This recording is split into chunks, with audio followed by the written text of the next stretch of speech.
para evitar que cualquier sonido interior de nuestras casas nos confunda. Voy a compartir la pantalla, voy a ir al Salmo 103, versículo 20 para comenzar. Salmo 103, versículo 20. Espero que lo estén leyendo allí. Es una afirmación tan preciosa, tan pertinente en un tiempo como este, cuando la tierra se estremece, cuando la creación gime. Este texto dice, Achén afirmó en los cielos su trono. Qué verdad más maravillosa, mis amados hermanos. Grábala en tu corazón. Achén afirmó, estableció en los cielos su trono. Y la segunda frase dice, y su reino domina sobre todo. Esta semana nuestra congregación ha experimentado tres eventos que, aunque distintos, tienen un mismo potencial y un mismo efecto. Esos tres eventos nos recuerdan lo frágiles que somos. Cuando vemos la naturaleza en toda la expresión de su fuerza, nos damos cuenta que nosotros somos muy frágiles, que cuando la escritura lo expresa, que somos como la flor del campo que en la mañana florece y en la tarde se seca, esa es una verdad que nos ayuda y nos hace mucho bien. El martes en la tarde, un tornado destruyó hogares en Carolina del Norte. Allí estaba nuestra hermana Tejani. Ahora no sé si Tejani estás en Carolina del Norte o regresaste a Miami, pero sé que estando allí, Estoy Tejani en en mi casa Carolina, ya. ya estás en Miami. Qué bien. Estando Tejani en Carolina, la casa de su hijita, un tornado terrible causó destrucción en la población donde está la casa de la hija de Tejani. Según Tejani nos refería, la experiencia fue dramática, el temor y lo peor, la destrucción en todos los lugares. Afortunadamente y gracias al Señor en la casa de la hijita de Tejani no hubo más que la caída de una cerca. Eso fue el martes.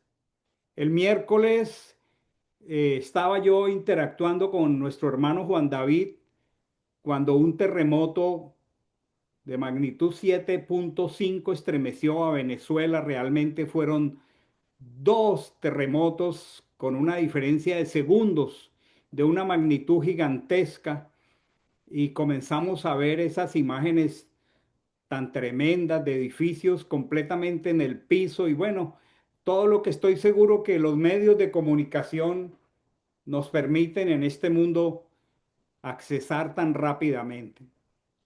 El jueves, una familia de nuestra congregación sufrió la pérdida de un hijo en gestación, un hijo que se estaba gestando en el vientre de Carolina, la hija de Ruth, que nos deja tantas preguntas. Un bebé en gestación de solo 8 semanas, cuyo corazoncito no fue percibido en el examen, y bueno, una pérdida que imagino causa mucho dolor en Carolina y en Alexis, en Luis y en Ruth, porque había gran expectativa con ese bebé. Ese bebé fue gestado pasados algunos días después de nuestra celebración de Pesaj. En la celebración de Pesaj se comunicó el Evangelio y Alexis, Carolina y Paola escucharon el Evangelio y creo que fueron sensibles al Evangelio y lo creyeron. Y a los días, para el Día de la Madre, Ruth recibía como regalo del Día de la Madre esa hermosa fotografía de la ecografía donde el bebé pues ya era una realidad. Ese bebé se perdió el jueves y bueno, un tornado, un terremoto y una pérdida. Y ante estos eventos hay muchas preguntas. Nos hacemos tantas preguntas. Yo pienso que no dejamos de hacernos preguntas.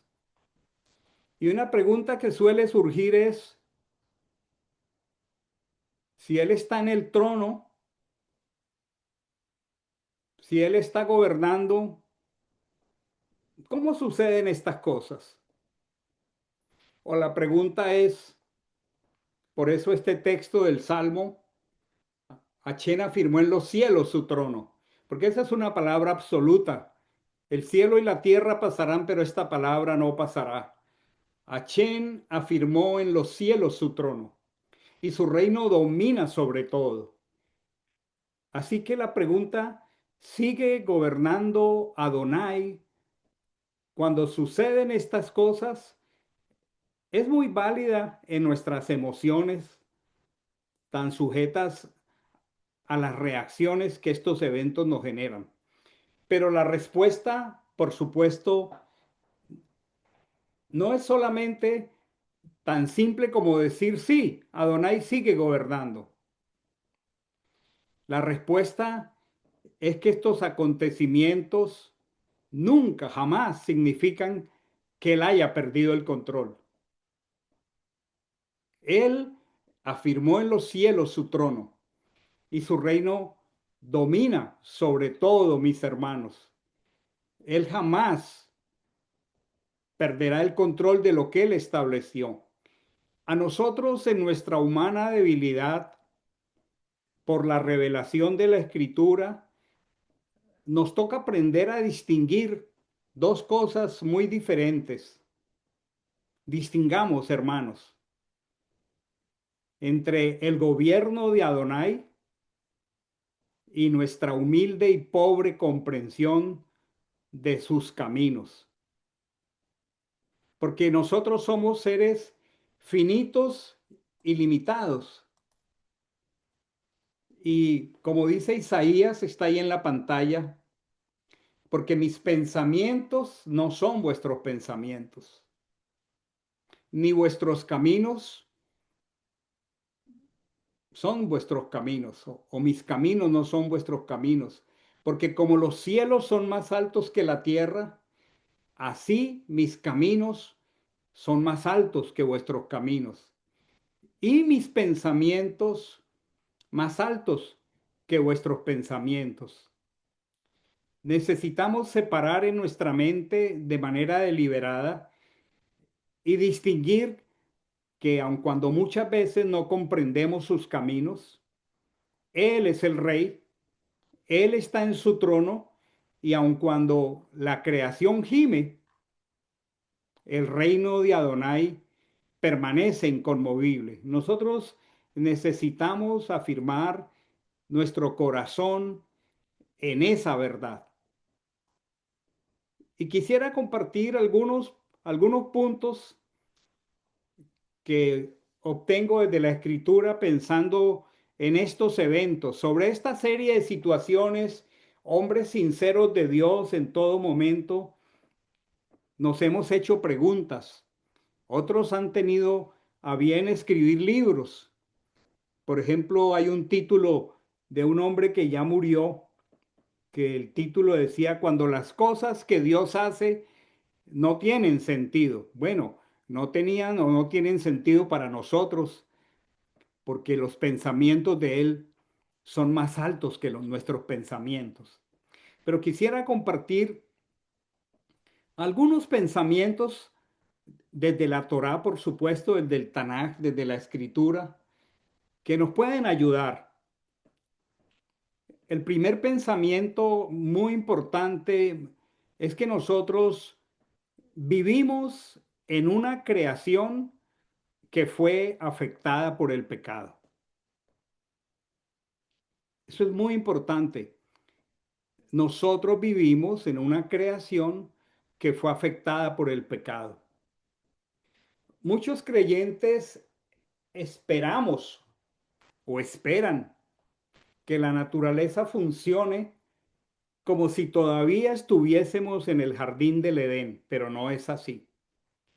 Todos nosotros sabemos que el jardín del Edén fue sacado de aquí. Y tenemos que entender que desde Génesis capítulo 3 ocurrió algo trascendental. La escritura dice muy claro, maldita será la tierra por tu causa.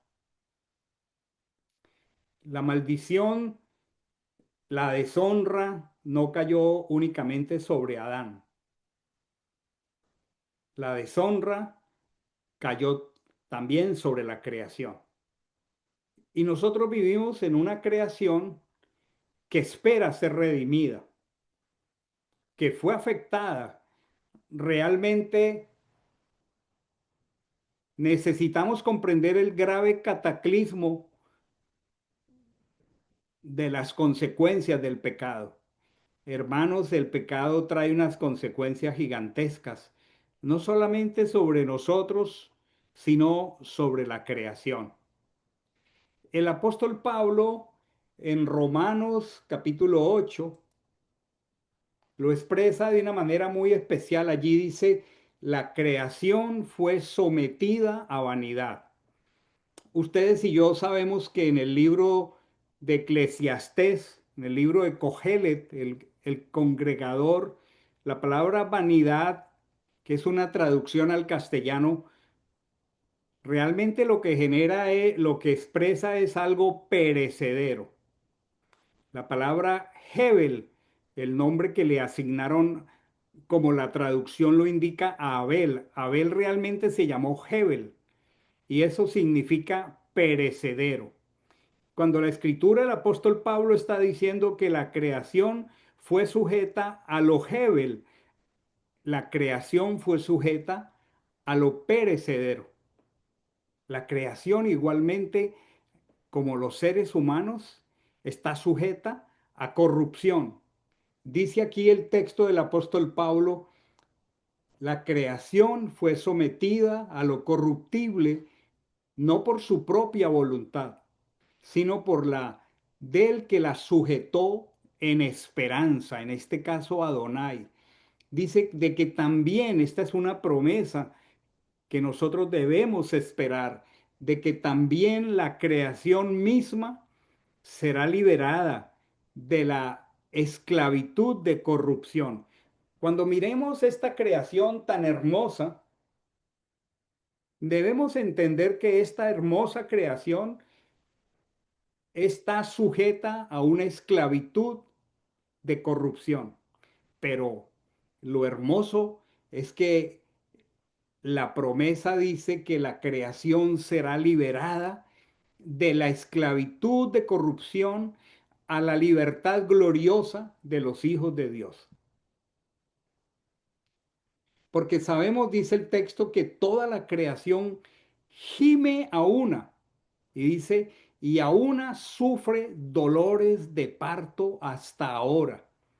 Eso que ocurrió en North Carolina el martes son dolores de parto de una creación que requiere libertad de la esclavitud de corrupción. Ese terremoto que sacudió a Venezuela y todos los acontecimientos que ocurren en la creación son, como dice el texto, la creación gime con dolores de parto hasta ahora. Observemos en el texto del apóstol Pablo que él no dice que únicamente los seres humanos gimen. El texto dice toda la creación gime. ¿Cómo gime? Los terremotos, los huracanes, las enfermedades, la muerte. Esa es una realidad que nos recuerda que vivimos en un mundo que aún espera su restauración. La promesa dice que la creación espera ser liberada de la esclavitud de corrupción. Nosotros debemos abrigar esa esperanza que nosotros vivimos en un mundo que espera su restauración. Y no debemos caer en la trampa, como es muy común, de interpretar cada desastre como un juicio particular de Dios sobre quienes lo padecen. Porque es impresionante que ocurren estos asuntos y es fácil hasta ver supuestas profecías extemporáneas, hasta con fecha que dicen que en tal fecha, 3 días, una semana antes, fulanito de tal predijo que por la maldad, la corrupción, ocurriría eso. No debemos interpretar cada desastre como un juicio particular de Dios sobre quienes lo padecen. En todas partes de este mundo, desafortunadamente, hay muerte espiritual, hay mentes entenebrecidas, hay actos de idolatría, hay actos de violación, hay actos de maldad por doquier. Y es hermoso conocer precisamente cómo Yehoshua el Mesías rechazó esa manera de pensar. Voy a compartir aquí un texto del Evangelio. Es Lucas 13. Voy a leer dos acontecimientos. Dice, en esa misma ocasión estaban allí algunos que le contaron acerca de aquellos Galileos cuya sangre Pilato había mezclado con la de sus sacrificios. Eso fue terrible. Y algunos hombres le estaban refiriendo ese acto a Machiach. Y él respondiendo les dijo, ¿pensáis que esos Galileos, porque padecieron tales cosas, eran más pecadores que los demás Galileos? Pensamos que porque ocurrió ese tornado en North Carolina, en ese lugar hay un pecado peor que el pecado que hay en todo el mundo. El Mesías dice, no, no os digo. Antes bien, si no os arrepentís, todos pereceréis de igual manera. Es una manera muy religiosa y a veces muy cruel de decir cada que ocurre un evento que eso es una acción, un juicio particular de Dios sobre quienes lo están padeciendo. Porque yo me imagino que en todos los lugares hay gente del Señor padeciendo los efectos de un terremoto y seguramente no estaban haciendo actos de barbarie, pero lo están sufriendo. Entonces, en el mismo texto, el Mesías dice,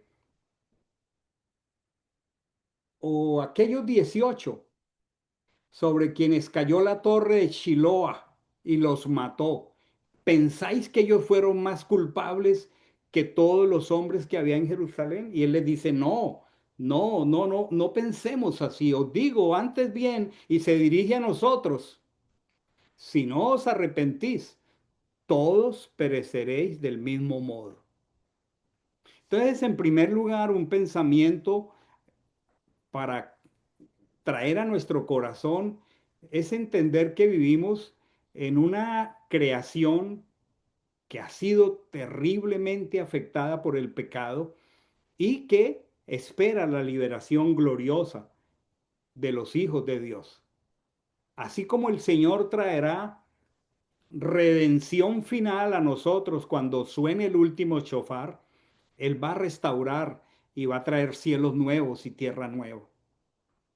Pero sí podemos ubicar los terremotos, los huracanes, las enfermedades y la muerte como parte de los dolores de parto de una creación sujeta a corrupción. Otro punto que quisiera compartir y que nos anime a todos, muy importante, partiendo del texto del Salmo 103 que dice que Él afirmó su trono en el cielo. Su trono fue afirmado en el cielo. Él es soberano. Pero el punto que quiero compartir ahora es que la soberanía de Adonai no significa ausencia de sufrimiento. Lo repito, me parece importante, la soberanía de Adonai no significa ausencia de sufrimiento. Uno de los errores más comunes es pensar, si Dios gobierna, entonces nada malo debería ocurrirnos. Y muchas veces, ajenos del pensamiento de la Escritura, los dolores y los eventos difíciles tienen el potencial de llevar a muchos creyentes a abdicar de su confianza en el Señor. Si Dios gobierna, no hay una premisa que me permita a mí afirmar que nada malo debía ocurrirme, porque las escrituras no enseñan eso. Al contrario, las escrituras nos muestran un patrón. Por ejemplo, hay un libro entero que habla de un patrón de un hombre que era justo, y la escritura dice que era más justo que todos los hombres que había sobre la tierra. Es más, la escritura usa ese nombre con otros dos más para hablar de justos.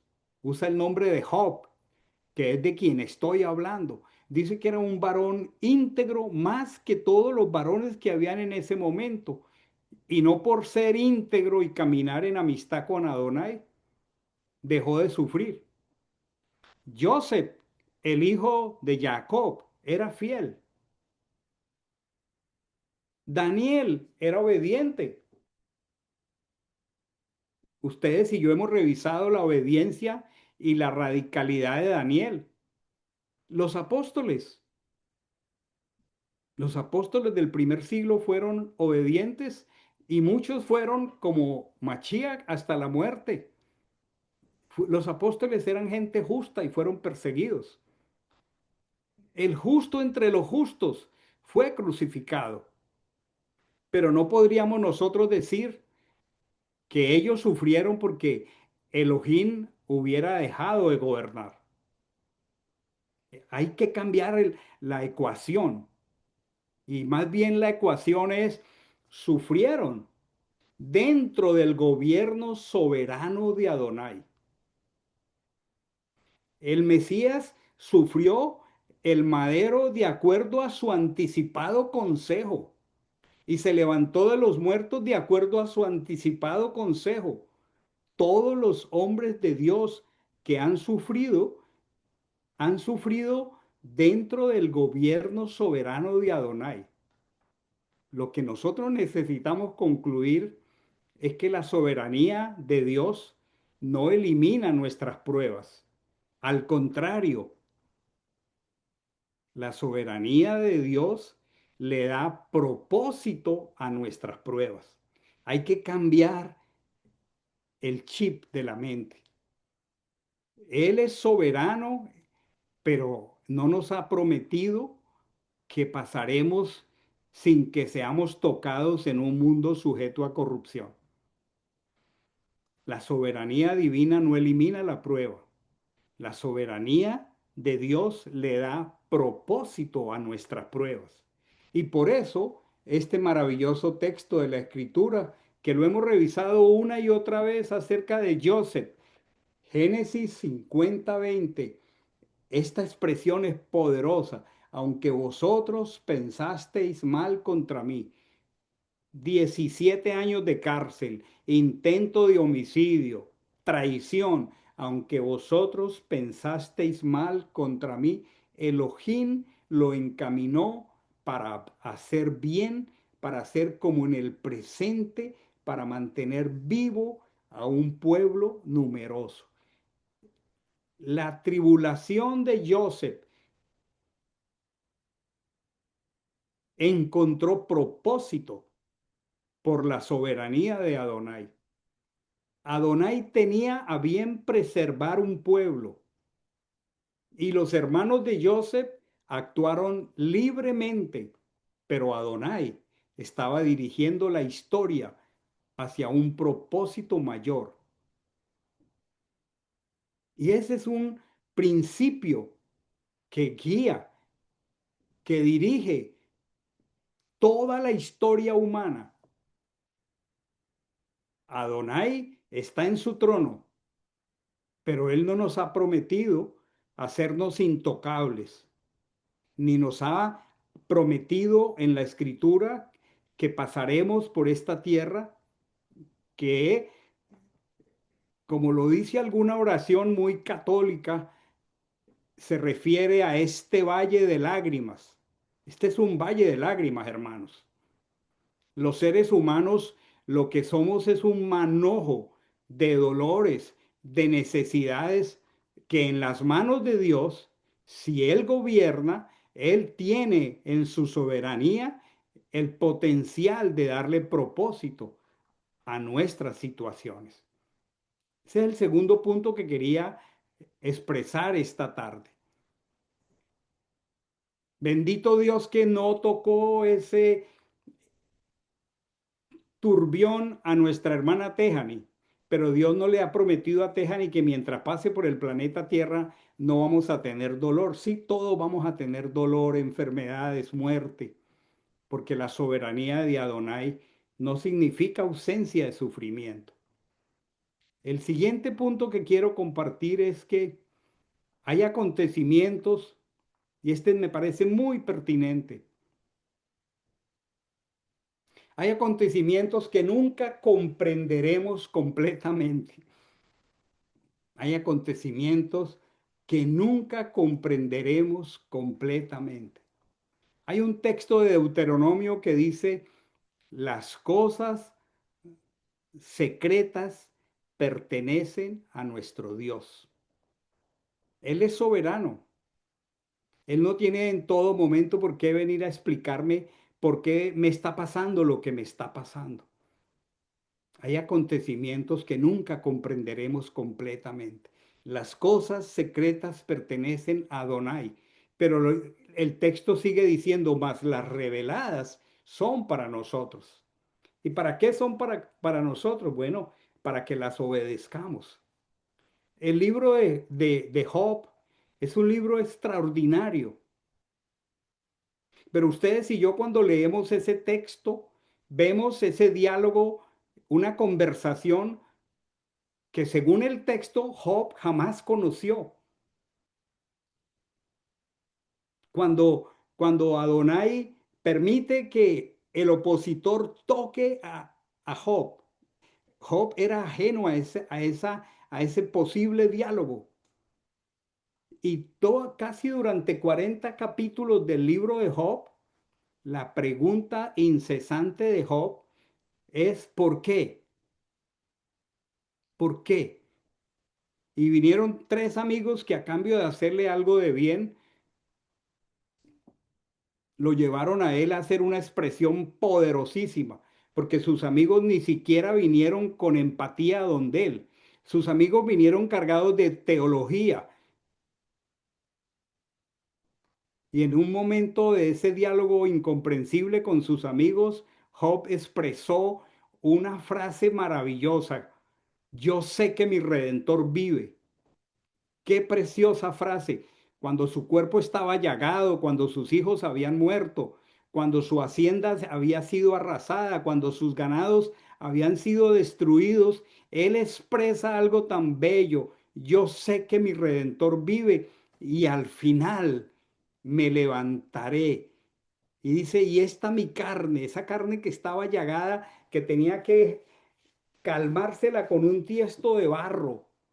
Dice, yo sé que en esta mi carne y en esta piel deshecha, yo veré a mi redentor y no lo verá otro. Qué precioso. Un día, mis amados hermanos, nosotros sabremos que nuestro redentor vive y nos despertaremos o seremos transformados.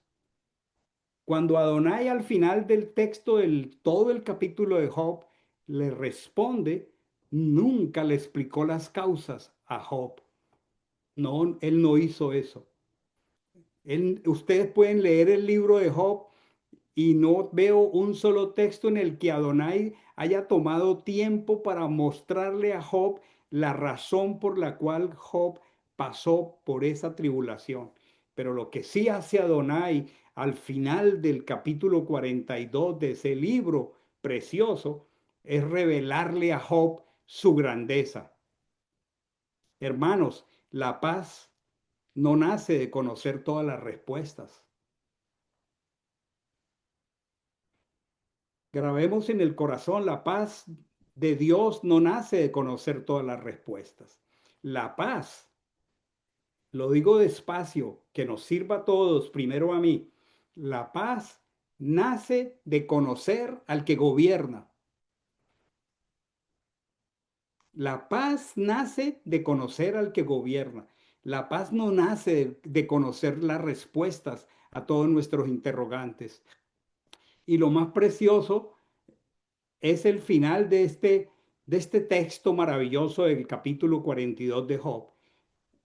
Capítulo 42, versículo 7, Job dice, de oídas te había oído. Yo te conocí a ti por lo que había oído, pero aquí él está diciendo algo precioso, pero ahora mis ojos te ven.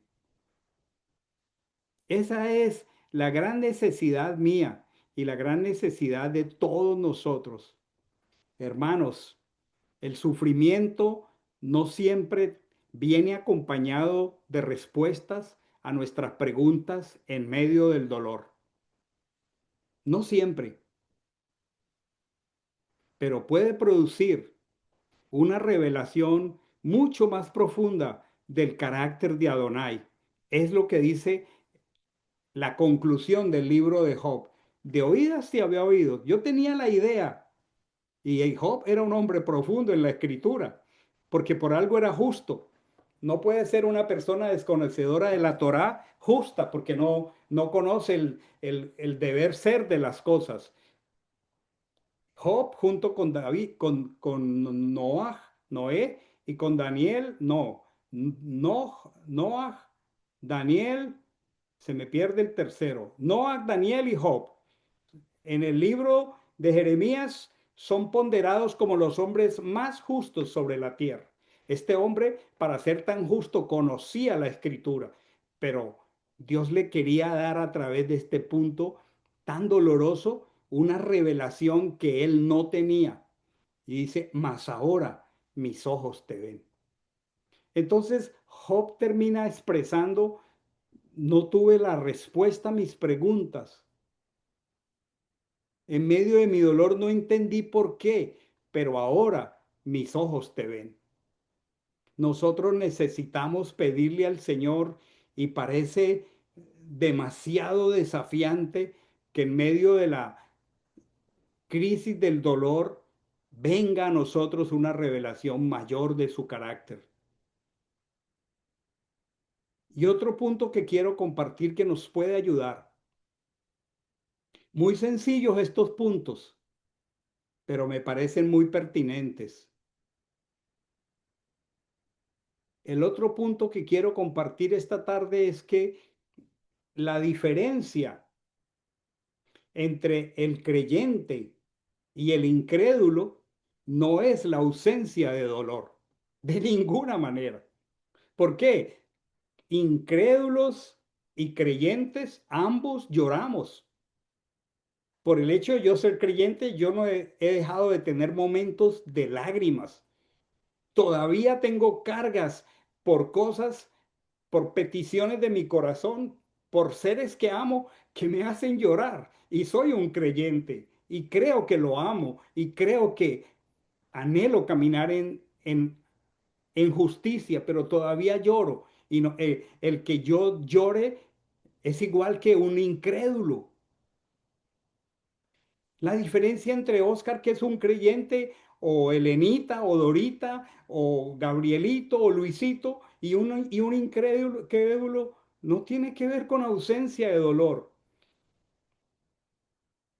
Los creyentes entierran a sus muertos, a sus seres queridos. Yo soy un creyente, pero un día me tocó enterrar a mi padre y un día me tocó enterrar a mi madre. Y hace unos años el COVID se llevó a mi hermano. Entonces, ¿cuál es la diferencia entre el creyente y el incrédulo? No es la ausencia de dolor. Ambos sufrimos enfermedades. Yo conozco creyentes con enfermedades terribles. Conozco gente que no tiene el Señor con enfermedades terribles. Pero saben, hermanos, sí hay una diferencia. La diferencia es que el creyente posee esperanza. Esa es la única diferencia. Es la gran diferencia. El texto del apóstol Pablo en Primera de Tesalonicenses, capítulo 4 versículo 14 dice, tampoco queremos, hermanos, que ignoréis acerca de los que duermen. Los que duermen en el texto de la Escritura son los que mueren.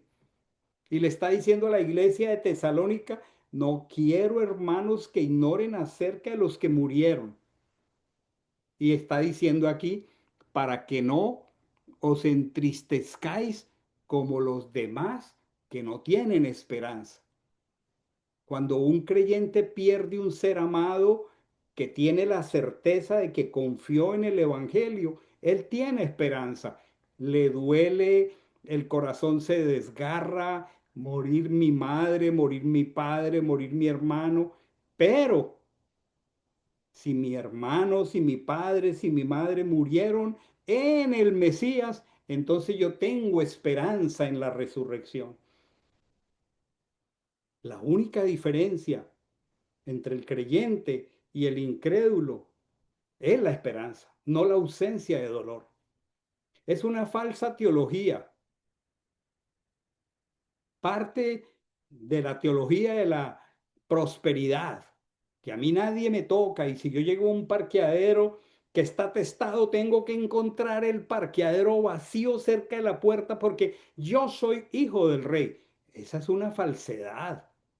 Nosotros vivimos en un mundo sujeto a vanidad. El apóstol Pablo dice muy claro aquí, no ignoréis acerca de los que murieron para que no os entristezcáis. No está diciendo que no vamos a tener falta de tristeza. Lo que va a decir es que nuestra tristeza va acompañada de esperanza. Esa es la diferencia. Sí, dice, nos entristeceremos por la pérdida de alguien que murió a quien amamos, pero tendremos esperanza. Por eso cuando un ser amado cercano a la muerte se está debatiendo entre la vida y la muerte, nuestra gran preocupación debe ser si él escuchó el Evangelio y que podamos tener certeza de que él oyó el Evangelio, lo creyó y que fue sellado con el espíritu de la promesa.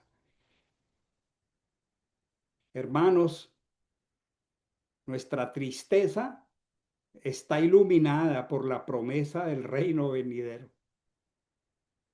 Lo repito despacio, nuestra tristeza está iluminada por la promesa del reino venidero. Todos nosotros enterramos a nuestros muertos, pero benditos aquellos que mueren con la esperanza de la resurrección. Nosotros tendremos esa esperanza. Y otro punto es que entonces, conectando la esperanza, nuestra esperanza está en la restauración de todas las cosas. Y les quiero decir algo maravilloso. Hermanos, la Biblia no termina con un terremoto. La Biblia termina con una nueva creación. La Biblia no cierra con un terremoto. La Biblia cierra con una nueva creación. Lo último de la revelación de Dios para su pueblo en Apocalipsis es, vi un cielo nuevo y una tierra nueva, porque el primer cielo y la primera tierra, estos en los que vivimos ahora, y el mar ya no existía más. Y vi que descendía del cielo de Dios la ciudad santa, la nueva Jerusalén, dispuesta y ataviada como una esposa. Y aquí dice muy claro el texto, y él enjugará toda lágrima de sus ojos y ya no existirá la muerte, ni habrá llanto, ni clamor, ni dolor. Las primeras cosas pasaron. Hermanos, estamos viviendo todavía dentro de las primeras cosas.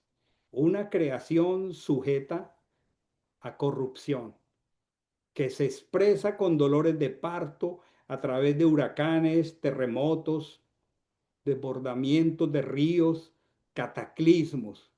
La escritura termina en esta expresión gloriosa. Este no es un terremoto terrible, esta es una esperanza gloriosa de la restauración de todas las cosas.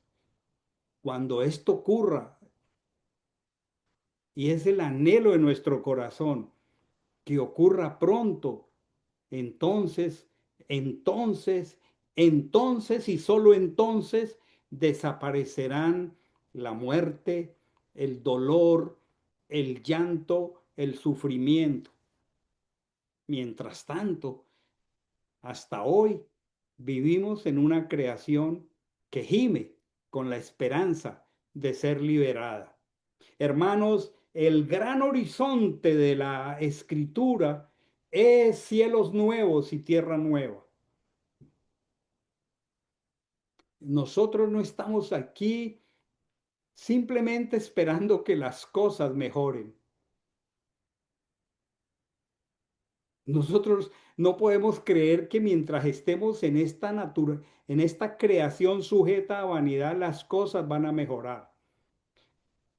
Es cierto que con mucha ilusión los pueblos como nuestro pueblo Colombia esperan que las cosas mejoren, pero no esperemos que mejoren 100% porque haya un cambio de gobierno.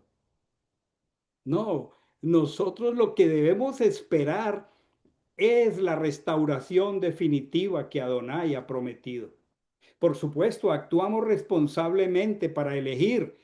Quiera Adonai un hombre con valores y principios cercanos a los valores de la Escritura, pero nosotros no esperemos simplemente que las cosas mejoren en este mundo caído, porque no va a ocurrir. Más bien, la pregunta es, ¿y cómo acompañamos a quienes han sufrido pérdidas? Es muy tremendo acercarnos a alguien que ha tenido una pérdida, porque la mayoría de las veces cuando alguien ha tenido una pérdida, nosotros no tenemos todas las respuestas. Es más, las veces que nos acercamos a alguien que ha tenido una pérdida, lo mejor es acercarnos en silencio, a ofrecerle un abrazo y llorar con él. Porque cuando tratamos de dar respuestas, y a veces son respuestas vanas, más hacemos daño que bien. No, nosotros no acompañamos al que sufre una pérdida porque tengamos las respuestas. A veces nos toca acercarnos es para llorar juntamente con Él y eso es lo que dice la Escritura. La Escritura dice, llorad con los que lloran. Nosotros no nos acercamos a otra persona que ha tenido una pérdida porque tengamos todas las respuestas, pero sí tenemos todas las razones para confiar. Nosotros nos acercamos al que llora porque tenemos razones suficientes para confiar. Hermanos, el tornado de North Carolina no movió el trono de Adonai. Los dos terremotos de Venezuela no alteraron el reino de Adonai. Y la pérdida del bebé en gestación de Carolina y Alexis no ha tomado por sorpresa a Adonai.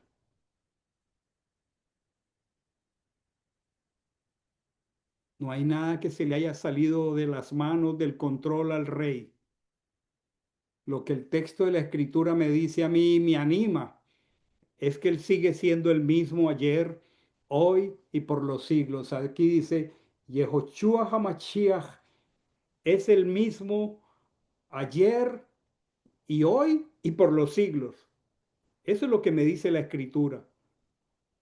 Entonces nosotros no nos acercamos al que tiene dolor o pérdida con respuestas, pero sí nos podemos acercar porque tenemos razones para confiar en el que va a hacer nuevas todas las cosas un día. Mientras la creación gima y sigue gimiendo, Nosotros esperamos con paciencia la redención final. Y hasta ese día, como dice el texto, nosotros tenemos que vivir por fidelidad. El texto dice, porque vivimos por fe. Vivimos por la fidelidad de Adonai. No, yo no vivo por mi fe. Mi fe es tan pequeña cuando tengo pérdidas. Yo vivo por la fidelidad de Adonai. Dice, vivimos por fidelidad. La fidelidad, porque el fiel es Él. Y no podemos en estos días vivir por vista. Porque si vivimos por vista, no hay esperanza.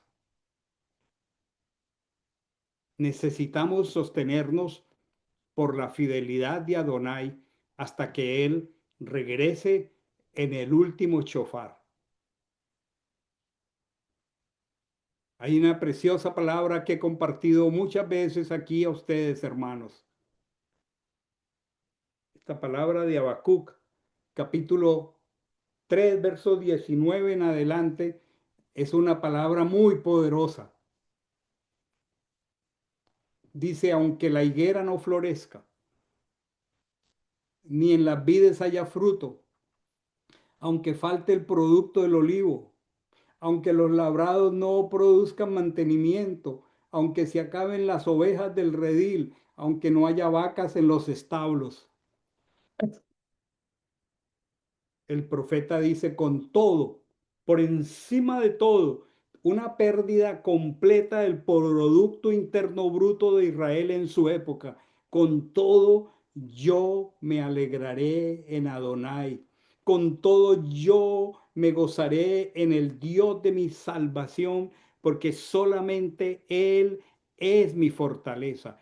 Hay momentos como estos donde sin la fortaleza de Adonai, nosotros nos deshacemos, nos volvemos pedazos. Esta no es una alegría nacida de las circunstancias. Este es el gozo nacido de la certeza de que Adonai gobierna la historia, de que Adonai sigue sosteniendo a su pueblo.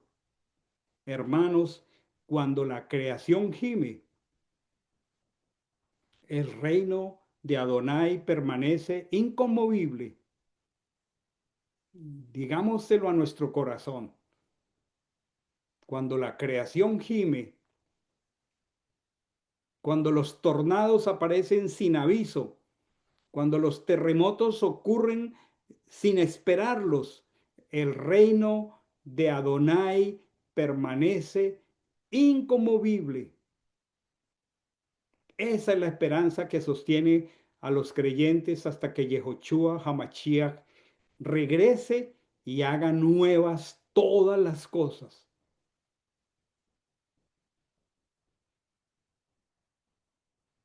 Pero quisiera cerrar este tiempo para que oremos y más que orar, nos movamos a la misericordia.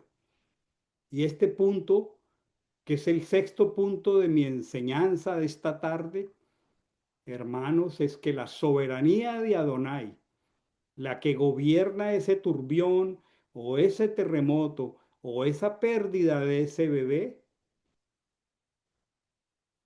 nos llama a ser sus manos de misericordia. Siempre que hay dolor a nuestro lado y tanto dolor que hay en este mundo, el Señor nos está llamando a ser sus manos para expresar misericordia. Y la pregunta que surge naturalmente es si creemos que Adonai gobierna todas las cosas, porque ese es el fundamento de todo lo que estamos abrazando esta tarde. Si creemos que Adonai gobierna todas las cosas, entonces nosotros, sus hijos, nosotros, su pueblo, ¿qué debemos hacer cuando vemos el sufrimiento?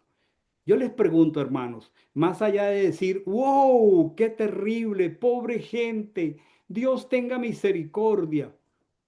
La pregunta es, ¿qué debemos hacer nosotros al ver todo este sufrimiento? Y la respuesta bíblica no es solamente oremos.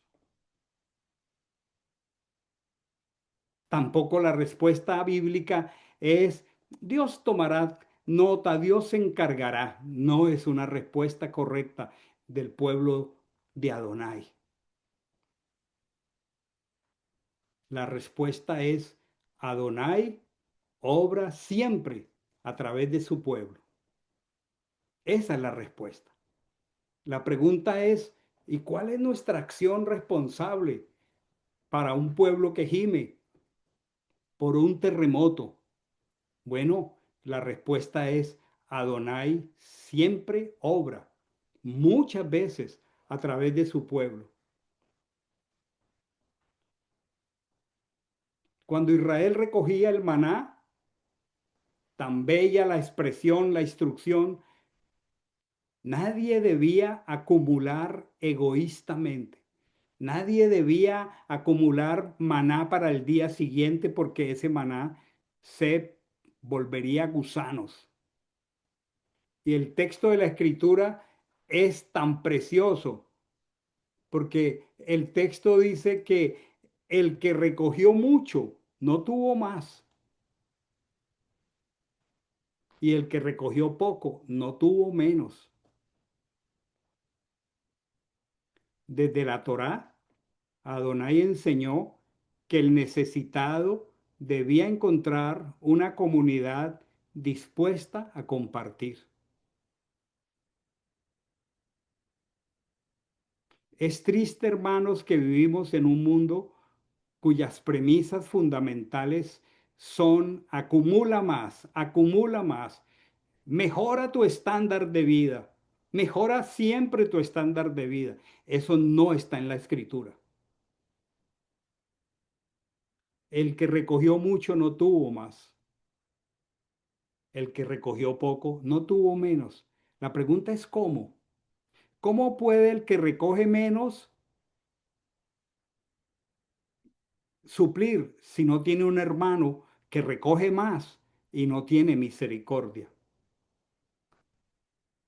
Por eso el texto de la Torá en Deuteronomio capítulo 15 dice, no endurecerás tu corazón ni cerrarás tu mano a tu hermano pobre, sino que le abrirás tu mano con liberalidad. La compasión, voy a expresar una palabra muy importante y la voy a repetir dos veces. Hermanos, la compasión no es opcional. Lo repito de nuevo, la compasión no es opcional. Y voy a decir algo mucho más revolucionario y fuerte.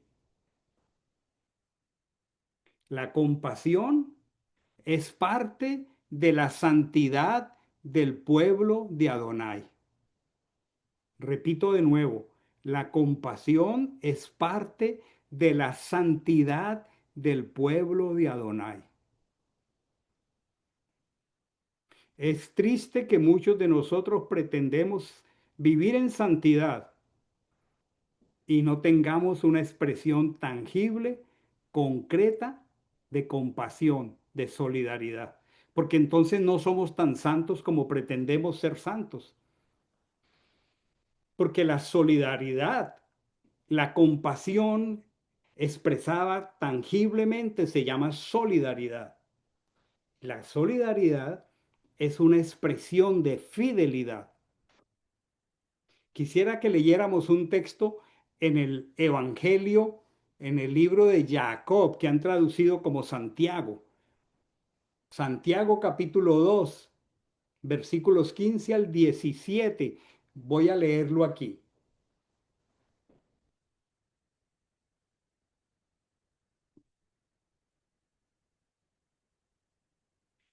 Y si un hermano o una hermana andan desabrigados y carecen de sustento diario, y alguno de vosotros les dijera, id en paz, calentaos y saciaos, pero no les diera y las cosas necesarias para el cuerpo, ¿de qué sirve? Así también la fidelidad, la fe, como han traducido, si no tiene obras, está muerta en sí misma. ¿Cómo yo le puedo decir a un hermano que ha sufrido los embates de una pérdida, ve en paz, caliéntate, sáciate? ¿Cómo? Pues extendiendo mi mano con liberalidad. Hermanos, la fidelidad verdadera, la fe verdadera, obra a través de la misericordia. No hacemos buenas obras para ser salvos, las hacemos porque hemos sido alcanzados por la gracia. Una de las grandes verdades es que la congregación es una familia. Después de que llegó Chabuot, la primera comunidad de creyentes comprendió esa verdad. Y el libro de los Hechos de los Apóstoles que estamos siguiendo en nuestro devocional diario dice en el capítulo 4 que no había entre ellos ningún necesitado. La escritura dice que tenían todas las cosas en común. Yo pienso que una congregación donde hay personas, obviamente que este es un tema muy amplio, no es esta tarde el objeto de mi enseñanza, donde hay una congregación con hermanos en necesidad, habría que mirar a los alrededores. ¿Qué estamos haciendo los hermanos? Y no había entre ellos ningún necesitado. Hechos capítulo 4 versículo 34. No porque ellos, no, porque ellos tuvieran abundancia, sino porque compartían todas las cosas con quien las había perdido. Eso es exactamente lo que hace una familia. El mensaje del Evangelio es que cuando un miembro sufre, todos sufren. Cuando uno pierde su hogar, toda la congregación debe responder. Cuando una familia atraviesa un duelo, pues algo hay que hacer. Esta es una oportunidad maravillosa, hermanos, para glorificar a Adonai. Es muy seguro que no podemos detener un tornado. Es muy seguro que no podemos impedir un terremoto. Es muy seguro que no siempre podemos evitar una pérdida. Eso es bien seguro. Son cosas que se salen de nuestro control. No podemos frenar un terremoto, un tornado, un bebé que deja de gestarse. Pero hay algo maravilloso, hermanos. Lo quiero decir despacio y el Ruach HaKodesh lo hable a mi corazón y al de todos nosotros. Lo que sí podemos decir, lo que sí podemos hacer desde nuestra posición es que nadie enfrente esas pruebas en soledad. Que nadie enfrente esas pruebas en soledad. ¿Qué potencial tan grande puede ser una porción de alimento entregado? ¿Qué potencial tan gigantesco puede tener un abrazo? ¿Qué gigantesco potencial puede implicar una ofrenda? ¿Qué potencial tan grande puede significar una visita, una oración? Porque todas esas cosas se convierten en una manifestación visible del amor de Adonai. El apóstol Pablo en Gálatas 6:2 nos indica: sobrellevad los unos las cargas de los otros y cumplid así la Torá del Mashiach. Sobrellevad los unos las cargas de los otros. Hermanos, este es un momento precioso para cumplir la Torá que estudiamos con tanto anhelo y dedicación. Hermanos, si esta semana La creación nos ha recordado nuestra fragilidad. Eso ha pasado. Yo me preguntaba martes, el tornado, miércoles, el terremoto, jueves nos enteramos del tema de Carolina. ¿Cómo somos de frágiles, hermanos? Pero en medio de esta realidad de fragilidad, también recordemos nuestra identidad. Somos el pueblo de Adonai que reina, que estableció su trono en los cielos. Y si Él reina, y si Él gobierna, y gobierna nuestro corazón, entonces nosotros no respondemos al dolor con indiferencia. Nosotros necesitamos hacer un ejercicio de compasión activa. Hermanos, que quienes han perdido encuentren en nosotros una familia. Que quienes lloran encuentren hombros donde descansar. Que quienes tienen carencias encuentren en nosotros como el pueblo de Adonai que gobierna manos abiertas. Porque la esperanza del reino no solo se predica, se hace visible cuando el pueblo de Adonai comparte el pan, cuando el pueblo de Adonai sostiene al débil, cuando el pueblo de Adonai lleva las cargas del afligido. El mundo puede estar viendo que todavía la creación gime,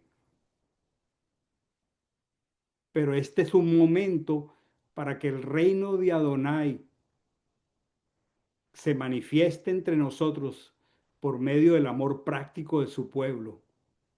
Quisiera cerrar con este texto de Juan 13:34 al 35.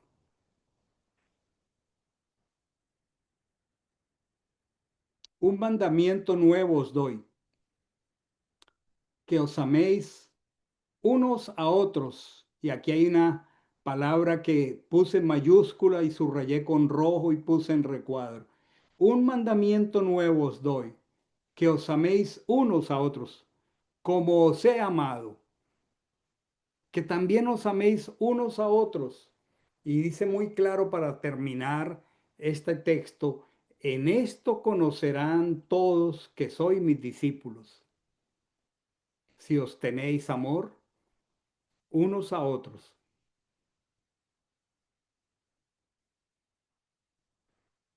El Señor no dio un nuevo mandamiento cuando estuvo aquí. Él ya había entregado la Torá con sus 613 mandamientos. Cuando Él está diciendo un nuevo mandamiento, lo que está diciendo es la manera de expresar el amor es como yo os he amado. Y Él amó hasta lo sumo.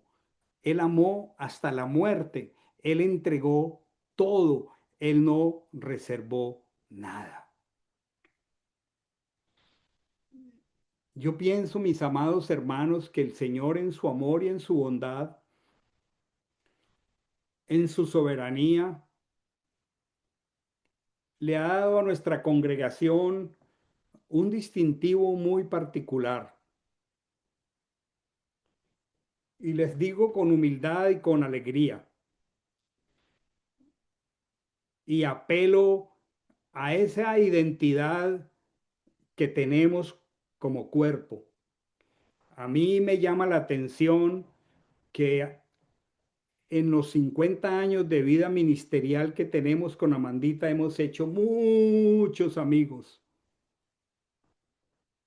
Y me llama la atención que siempre que alguien tiene un quebranto, una necesidad, nos buscan a Amandita. Y a mí eso me da alegría. Y lo más precioso es que cuando Amandita recibe un llamado, Amandita ahí mismo inicia como una cruzada de solidaridad. y casi siempre encontramos corazones disponibles. Esta congregación ha tenido la alegría de enviar mercados a mucha gente en el pasado en Venezuela. Esta congregación Dios le ha dado la alegría de enviar sillas de rueda, camas de hospital, ofrendas para personas en quebranto y dolor. Y me da gran alegría y satisfacción que esos somos nosotros. Yo sé que siempre que alguien llama a la congregación, y no todos son de la congregación, Amandita empieza un esfuerzo y es maravilloso que el Señor nos ha permitido ser sus manos para dar caricias a personas cuando pierden todo lo que un ser humano puede perder en este mundo lleno de aflicción. Y es hermoso porque siempre que algo se presenta y nos contactan, es como si vinieran así. Amandita me dice, fulanito, fulanito, fulanito, y yo sé que Amandita hace dos, tres, cuatro, cinco, seis, siete llamadas, y la mayoría de los hermanos dicen, ¿dónde lo puedo poner? ¿Cómo podemos responder? ¿Cómo podemos hacer llegar esta ayuda? Bendito Dios. Yo recuerdo, y saben hermanos, hay cosas que uno jamás las olvida. Cuando llegó esa experiencia tremenda del COVID y otras veces en que mi esposa y yo hemos tenido quebrantos de enfermedad, yo tengo como en mi memoria y en mi retina, lo tengo aquí tan claro, hermanos, que en tiempos donde tuvimos que recluirnos por la enfermedad, alguien tocó mi puerta de uno de ustedes, traía verduras frescas, recién preparadas. El otro vino con una crema, con una porción de comida, de alimento. Muchos hermanos de la congregación cuando están enfermos, yo sé que otros cocinan para ellos y les tocan la puerta. Y si no les pueden tocar la puerta, llaman a Panera o al supermercado y a la puerta de esa casa de ese hermano llegan alimentos calientes y frescos. Esa es parte de nuestra identidad y no debemos de permitir quedarnos cortos ante el dolor de otros. Hermanos, en mis 50 años de vida ministerial, yo he hecho muchos amigos, pero yo nunca olvido un evento muy doloroso para mí, muy doloroso, muy humillante, en un hotel en Ecuador, en Quito, donde yo fui sujeto a una humillación pública, aún vergonzosa, dolorosa. Era una noche en un hotel lleno de personas, no recuerdo cuántas habían allí. Y yo me paré de esa mesa y me fui a la calle y comencé a caminar sin rumbo en medio de la oscuridad. Mi esposa se quedó sentada en esa mesa y en la oscuridad de la noche caminando por las calles sin rumbo, en un momento alguien me abrazó, se paró de esa mesa, siguió mis pasos, me abrazó y lloró conmigo. Esas cosas jamás se olvidan. Esas cosas son inolvidables porque a veces, aun cuando no tengamos las respuestas, podemos ofrecer el hombro para que alguien llore con nosotros. Este es un momento precioso, hermanos. ¿Cómo podemos expresar de manera práctica y de manera concreta, por ejemplo, nuestro apoyo a los hermanos de Venezuela?